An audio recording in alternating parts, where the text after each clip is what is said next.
ओम शांति। प्रातः मुरली। ओम शांति। बाप दादा 12/9/2024 के परमात्म मधुर महावाक्य। मीठे बच्चे, ब्राह्मण है चोटी और शूद्र है पाँव। जब शूद्र से ब्राह्मण बने तब देवता बन सकेंगे। प्रश्न है, तुम्हारी शुभ भावना कौन सी है जिसका भी मनुष्य विरोध करते हैं? उत्तर, तुम्हारी शुभ भावना है कि ये पुरानी दुनिया खत्म हो, नई दुनिया स्थापन हो जाए। इसके लिए तुम कहते हो कि ये पुरानी दुनिया अब विनाश हुई की हुई। इसका भी मनुष्य विरोध करते हैं। प्रश्न है, इस इंद्रप्रस्थ का मुख्य कायदा क्या है? उत्तर, कोई भी पतित शूद्र को इस इंद्रप्रस्थ की सभा में नहीं ला सकते। अगर कोई ले आते हैं तो इस पर भी पाप लग जाता है। ओम शांति। रूहानी बच्चों के प्रति रूहानी बाप बैठ समझाते हैं कि रूहानी बच्चे जानते हैं कि हम अपने लिए अपना देवी राज फिर से स्थापन कर रहे हैं, क्योंकि तुम ब्रह्मा कुमार कुमारियां हो। तुम ही जानते हो, परंतु माया तुम्हें भी भुला देती है। तुम देवता बनना चाहते हो तो माया तुमको ब्राह्मण से शूद्र बना देती है। शिव बाबा को याद ना करने से ब्राह्मण शूद्र बन जाते हैं। बच्चों को ये मालूम है कि हम अपना राज स्थापन कर रहे हैं। जब राज स्थापन हो जाएगा फिर ये पुरानी सृष्टि नहीं रहेगी। सब इस विश्व से शांति धाम में भेज देते हैं। ये है तुम्हारी भावना। परंतु तुम जो कहते हो कि ये दुनिया ख़त्म हो जानी है तो ज़रूर लोग विरोध करेंगे ना। कहेंगे कि ब्रह्मा कुमारियाँ ये फिर क्या कहती हैं, विनाश विनाश ही कहती रहती हैं। तुम जानते हो इस विनाश में ही खास भारत और आम दुनिया की भलाई है। ये बात दुनिया वाले नहीं जानते हैं। विनाश होगा तो सब चले जाएंगे मुक्ति धाम। अभी तुम ईश्वरीय संप्रदाय के बने हो, पहले आसुरी संप्रदाय के थे। तुमको ईश्वर खुद कहते हैं कि मामेकम याद करो। ये तो बाप जानते हैं कि सदैव याद में रह ना सके। सदैव याद रहे तो विक्रम विनाश हो जाए, फिर तो कर्मातीत अवस्था हो जाए। अभी तो सब पुरुषार्थी हैं। जो ब्राह्मण बनेंगे वही देवता बनेंगे। ब्राह्मणों के बाद हैं देवताएं। बाप ने समझाया है, ब्राह्मण है चोटी। जैसे बच्चे बाजोली खेलते हैं, पहले आता है माथा चोटी। ब्राह्मणों को हमेशा चोटी होती है। तुम हो ब्राह्मण, पहले शूद्र अर्थात पैर थे, अभी बने हो ब्राह्मण चोटी, फिर देवता बनेंगे। देवता कहते हैं मुख को, क्षत्रिय भुजाओं को, वैश्य पेट को, शूद्र पैर को। शूद्र अर्थात क्षुद्र बुद्धि, तुच्छ बुद्धि। तुच्छ बुद्धि उनको कहते हैं जो बाप को नहीं जानते और ही बाप की ग्लानि करते रहते हैं। तब बाप कहते हैं कि जब जब भारत में ग्लानि होती है मैं आता हूँ। जो भारतवासी है बाप उन्हों से ही बात करते हैं। सदा इधाई धर्मस। बाप आते भी हैं भारत में और कोई जगह आते ही नहीं है। भारत ही अविनाशी खंड है, बाप भी अविनाशी है। ये कभी जन्म मरण में नहीं आते हैं। बाप अविनाशी आत्माओं को ही बैठ सुनाते हैं कि ये शरीर तो है ही विनाशी। अभी तुम शरीर का भान छोड़कर अपने को आत्मा समझने लगे हो। बाप ने समझाया था कि होली पर कोकी पकाते हैं तो कोकी सारी जल जाती है, धागा नहीं जलता। आत्मा कभी विनाश नहीं होती है। इस पर ही ये मिसाल है कि ये कोई भी मनुष्य मात्र को मालूम नहीं कि आत्मा अविनाशी है। वह तो कह देते हैं आत्मा निर्लेप है।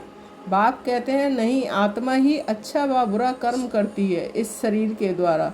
एक शरीर छोड़ फिर दूसरा लेती है और कर्म भोग भोगती है, तो वह हिसाब किताब ले आई ना। इसलिए आसुरी दुनिया में मनुष्य अपार दुख भोगते हैं।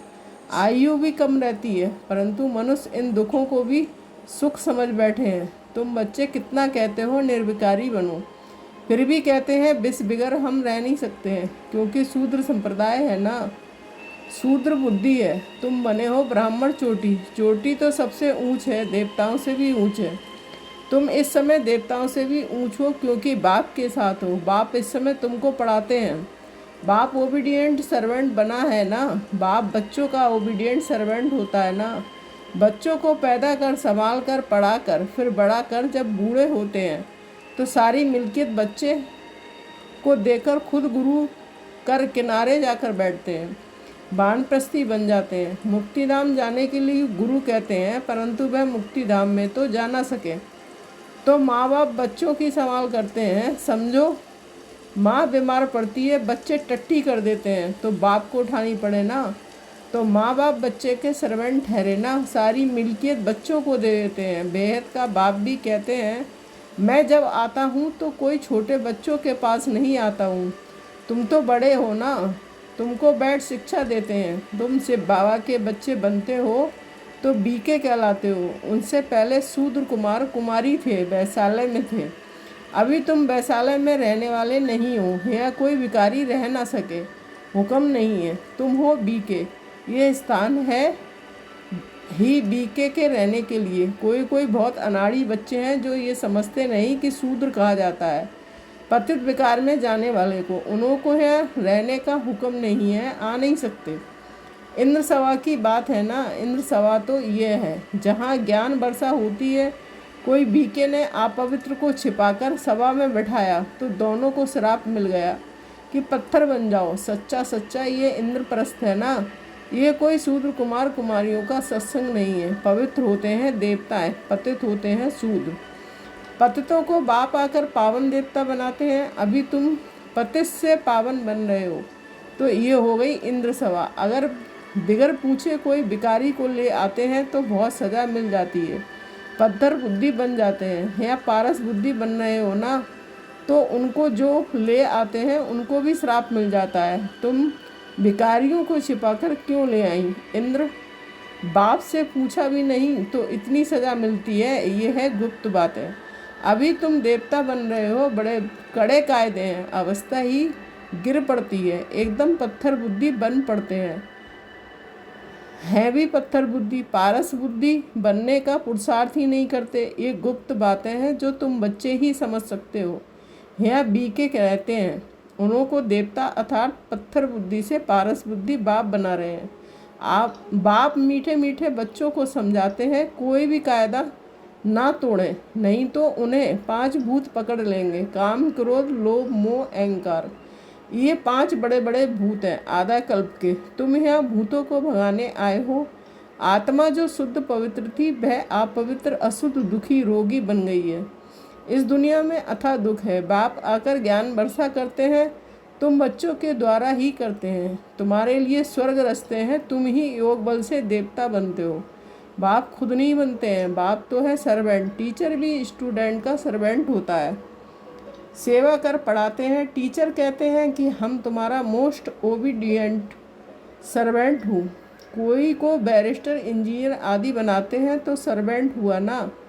वैसे ही गुरु लोग भी रास्ता बताते हैं, सर्वेंट बन मुक्ति धाम ले जाने की सेवा करते हैं। परंतु आजकल तो गुरु कोई ले नहीं जा सकते, क्योंकि वह भी पतित है। एक ही सतगुरु सदा पवित्र है, बाकी गुरु लोग भी सब पतित हैं। ये दुनिया ही सारी पतित है। पावन दुनिया कहा जाता है सतयुग को, पतित दुनिया कहा जाता है कलयुग को। सतयुग को ही पूरा स्वर्ग कहेंगे। त्रेता में 2 कला कम हो जाती हैं।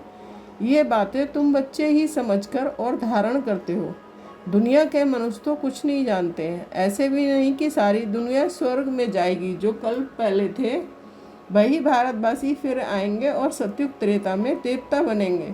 वही फिर द्वापर से अपने को हिंदू कहलाएंगे। यूं तो हिंदू धर्म में अब तक भी जो आत्माएं ऊपर से उतरती हैं वह भी अपने को हिंदू कहलाती हैं, लेकिन वह तो देवता नहीं बनेंगी और ना ही स्वर्ग में आएंगी।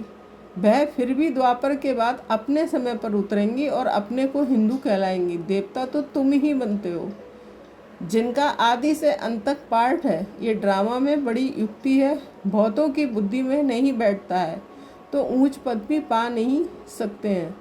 यह है सत्यनारायण की कथा। वह तो झूठी कथा सुनाते हैं, उससे कोई भी लक्ष्मी व नारायण बनते थोड़े ही हैं। यहाँ तुम प्रैक्टिकल में बनते हो। कलयुग में है ही सब झूठ, झूठी माया, झूठी काया, झूठा सब संसार। रावण का राज है ही झूठ, सच खंड बाप बनाते हैं। ये भी तुम ब्राह्मण बच्चे जानते हो, सो भी नंबरवार पुरुषार्थ अनुसार। क्योंकि पढ़ाई है, कोई बहुत थोड़ा पढ़ते हैं तो फेल हो पढ़ते हैं। ये तो एक ही बार पढ़ाई हो सकती है, फिर तो पढ़ना मुश्किल हो जाएगा। शुरू में जो पढ़कर शरीर छोड़कर गए हैं तो संस्कार में लेकर गए हैं, फिर आकर पढ़ते होंगे। नाम रूप तो बदल जाता है, आत्मा को ही सारा 84 का पाठ मिला हुआ है, जो भिन्न भिन्न नाम रूप देश काल में पाठ बजाती है। इतनी छोटी आत्मा, उनको कितना बड़ा शरीर मिलता है। आत्मा तो सब में होती है ना। इतनी छोटी आत्मा इतने छोटे मच्छर में भी है। ये सब बहुत सूक्ष्म समझने की बातें हैं। जो बच्चे ये अच्छी रीति समझते हैं वही माला का दाना बनते हैं। बाकी तो जाकर पाई पैसे का पद पाएंगे। अभी तुम्हारा ये फूलों का बगीचा बन रहा है। पहले तुम कांटे थे। बाप कहते हैं काम विकार का कांटा बड़ा खराब है। ये आदि मध्य अंत दुख देता है। दुख का मूल कारण ही है काम। काम को जीतने से ही जगत जीत बनेंगे। इसमें ही बहुतों को मुश्किलातें फील होती हैं। बड़ा मुश्किल पवित्र बनते हैं। जो कल्प पहले बने थे वही बनेंगे। समझा जाता है कौन पुरुषार्थ कर ऊंच ते ऊंच देवता बनेंगे। नर से नारायण, नारी से लक्ष्मी बनते हैं ना। नई दुनिया में स्त्री पुरुष दोनों पावन थे, अब पतित हैं। पावन थे तो सतो प्रधान थे, अभी तमो प्रधान बन गए हैं। यह दोनों को पुरुषार्थ करना है। ये ज्ञान सन्यासी दे नहीं सकते हैं, वह धर्म ही अलग है, निर्वृत्ति मार्ग का है। भगवान तो स्त्री पुरुष दोनों ही पढ़ाते हैं, दोनों को पढ़ाते हैं। दोनों को कहते हैं अब शूद्र से ब्राह्मण बनकर फिर लक्ष्मी नारायण बनना है। सब तो नहीं बनेंगे। लक्ष्मी नारायण की भी डिनास्टी होती है। उन्होंने राज कैसे किया ये कोई नहीं जानते हैं।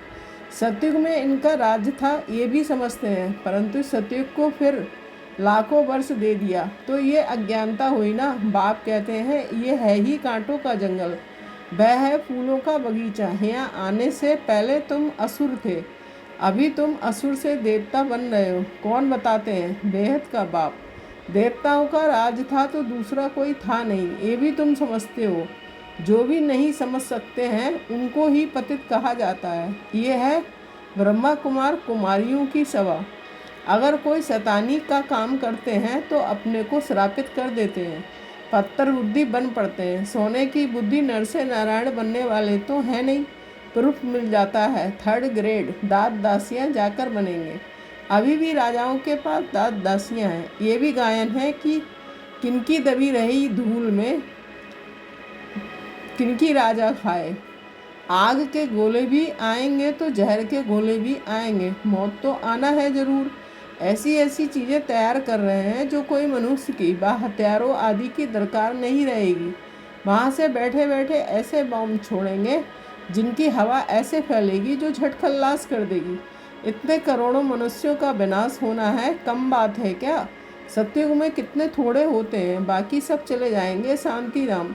जहाँ हम आत्माएं रहती हैं सुखधाम में है स्वर्ग, दुखधाम में है नरक।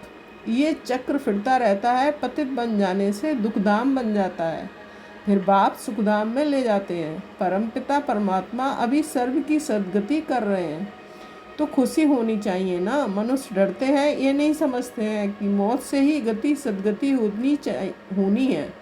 अच्छा मीठे मीठे सिकील दे बच्चों के परमात्मा पिता बाप दादा का याद प्यार, गुड मॉर्निंग, नमस्ते नमस्ते। रूहानी बाप की रूहानी बच्चों को नमस्ते। हम रूहानी बच्चों की रूहानी माता पिता बाप दादा को याद प्यार, गुड मॉर्निंग, नमस्ते नमस्ते। शुक्रिया बाबा, शुक्रिया। धारणा के लिए मुख्य पॉइंट 1 पॉइंट, फूलों के बगीचे में चलने के लिए अंदर जो काम क्रोध के कांटे हैं उन्हें निकाल देना है। ऐसा कोई कर्म नहीं करना है जिससे श्राप मिल जाए। 2nd पॉइंट, सचखंड का मालिक बनने के लिए सत्यनारायण की सच्ची कथा सुननी और सुनानी है। इस झूठखंड से किनारा कर लेना है। वरदान, लाइट के आधार पर ज्ञान योग की शक्तियों का प्रयोग करने वाले प्रयोगशाली आत्मा भव। स्पष्टीकरण, जैसे प्रकृति की लाइट साइंस के अनेक प्रकार के प्रयोग प्रैक्टिकल में करके दिखाती है, ऐसे आप अविनाशी परमात्मा लाइट, आत्मिक लाइट और साथ साथ प्रैक्टिकल की स्थिति की लाइट द्वारा ज्ञान योग की शक्तियों का प्रयोग करो। यदि स्थिति और स्वरूप डबल लाइट है तो प्रयोग की सफलता बहुत सहज होती है। जब हर एक स्वयं के प्रति प्रयोग में लग जाएंगे तो प्रयोगशाली आत्माओं का पावरफुल संगठन बन जाएगा। स्लोगन, विघ्नों के अंश और वंश को समाप्त करने वाले ही विघ्न विनाशक हैं। ओम शांति। Thank you Baba.